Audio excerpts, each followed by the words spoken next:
নির্বাচনী হাওয়া বইছে সারা দেশে। ত্রয়োদশ জাতীয় সংসদ নির্বাচন ও গণভোটকে সামনে রেখে নির্বাচন কমিশনের দেয়া তফসিল অনুযায়ী মঙ্গলবার শেষ হয়েছে মনোনয়নপত্র প্রত্যাহারের সময়। শেষ দিনে মনোনয়নপত্র প্রত্যাহার করে নেন অনেক প্রার্থী।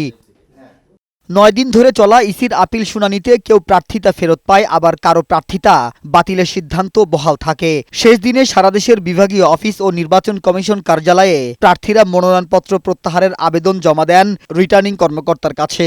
ঢাকা 10 দলীয় জোটের প্রার্থীর বরাবরে আমি এটা ছেড়ে দিয়েছি এবং কিশোরগঞ্জ 1 থেকে আমি নির্বাচন করার চিন্তা করেছি। যাকে দেওয়া হয়েছে তার পক্ষে আমরা জোরালো ভূমিকা এবং চেষ্টা মেহনত করব।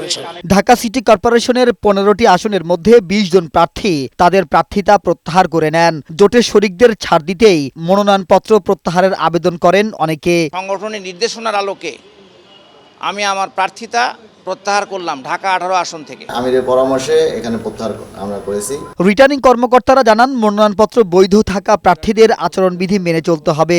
এজন্য নির্বাচনী কর্মকর্তারা মাঠ পর্যায়ে কাজ করছে। আমরা বড় ধরনের কোনো চ্যালেঞ্জের সম্মুখীন হইনি। প্রার্থী যারা আছেন এখন পর্যন্ত সবাই দায়িত্বশীল আচরণ করছে। 13 নম্বর আসনে আমাদের প্রার্থী সংখ্যা দাঁড়িয়েছে 9 জন এবং আমাদের 15 আসনে প্রার্থীর সংখ্যা আছে 8 জন। তফসিল অনুযায়ী বুধবার চূড়ান্ত প্রার্থী তালিকা প্রকাশ ও প্রতীক বরাদ্দ হবে, আর বৃহস্পতিবার থেকে নির্বাচনী প্রচারণায় নামবেন প্রার্থীরা। মাহবুব আজমি, বৈশাখী সংবাদ, ঢাকা।